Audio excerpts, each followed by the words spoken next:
Hey guys, today we're going to take a look at Super Mario 64, on of course the Nintendo 64. And this is my original copy of the game, and its box is rather mutilated at this point, because it was stuck under a whole lot of stuff getting squashed for many, many years, basically. I think most people will remember that you used to throw out the cardboard boxes for these games, but I always wanted to keep them, so my parents just stuck them in really awkward positions where they get wrecked. But luckily most of my boxes have survived, as you've all seen, but anyway. So first off, you can see this is the million seller worldwide version of the game. It's also the Australian version, as you can see by the G rating. So we've got the classic Mario 64 logo, we've got Mario flying around with a wing cap, which is pretty much my favourite Mario power-up from the 3D games. And of course we've got Peach's castle, a Goomba, and a Boo. And the interesting thing I always find about this render is that it looks nothing like it would in the game. I mean, of course Mario doesn't, but he looks more realistic or like artwork. Whereas these guys kind of look like clay models or something, which is kind of neat. I think the flower field actually looks to me like it came from Mario RPG, the opening there, but anyway. So on the sides, we have Mario, I think, doing a ground pound. We have, as you can see here, some penguins. Again, looking very like clay models, which is kind of cool in my opinion. We've got Mario doing a bit of a dive there. And of course we have Bowser, looking rather threatening actually. When he jumped to 3D, his artwork got a lot more dangerous looking and realistic. So I always like his CG render artwork for the early games. So on the back, we've got all information, of course, and a lot of it, because this is kind of like the first landmark 3D platformer. We've got Mario's face in the background just staring at you from the box, in this kind of cool yellowy gold sheen. And we've got a lot of screenshots. So Mario in the mirror, looking at himself in the mirror, the balls in Bob-omb Battlefield, all the different stuff. Actually, I think that's two shots from the Dusty Desert, but anyway. And of course Bowser down there. So it's a pretty nicely done box, honestly. Shows you lots of the game and gives you a lot of information.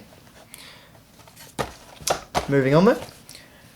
We have, of course, our manual. And this is kind of mutilated as well. So first off, we've got this great CG render of Bowser burning Mario's bum. Just like in the game, basically. Another wing cap Mario render with a kind of odd brick wall background.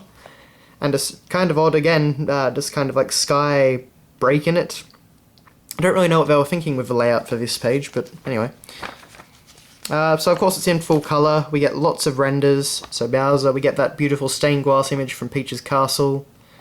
And of course we get the description of the story. So there's a bit more detail, and also you'll notice that Mario actually talks. So, Mario, please come to the castle, I begged a cake for you, yours truly, Princess Toadstool Peach, that thing. And then, of course, Mario, wow, an invitation from Peach, I'll head out right away, I hope she can wait for me.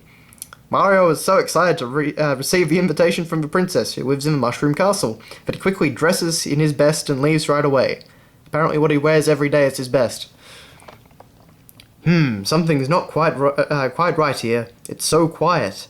Shaking off his uneasy premonition, Mario steps into the silent castle, where he is greeted by the gruff words, "No one's home, now scram, wahahaha."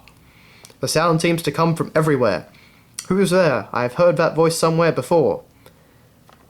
So, yeah, I think you can probably find the manual for yourself rather than me reading it out in stupid voices, but I am pretty sure this is the only time that Mario talks.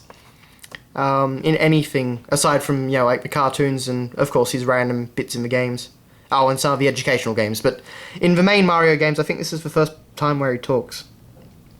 But he talks in a kind of a weird way. A plan this maniacal, this cunning, this must be the work of Bowser. Dun dun dun. So, yeah, anyway.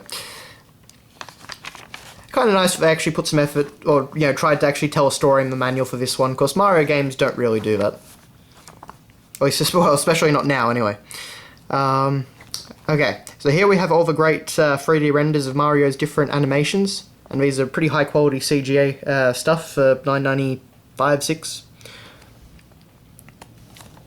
And these would later be reused, well, some of them anyway, in the Super Mario 64 DS re-release, but you know, overall I think these look really, really nice, and I actually spent a lot of time looking at this manual just because of the renders, because they looked so amazing at the time of the N64. So lots and lots of nice stuff in this manual. It's one of my favourite N64 manuals. Because, I mean, it really goes through every single one of Mario's actions. Which, yeah, was very important because, again, this is one of the very first, if not the first, landmark 3D platformer. So people had to get to grips with it. Then we have a map of the castle, which is rather neat. All the different power-ups and items you can find. The different caps. The camera options. So there's Lakitu. And that's that. So just a blank background to the back. And unfortunately I don't have the cartridge. It was traded away years ago, rather stupidly of me. I think I traded it in to get Majora's Mask at one point, but anyway. So yeah, thanks a lot for watching, guys. Hope you've enjoyed this video, and I will see you later.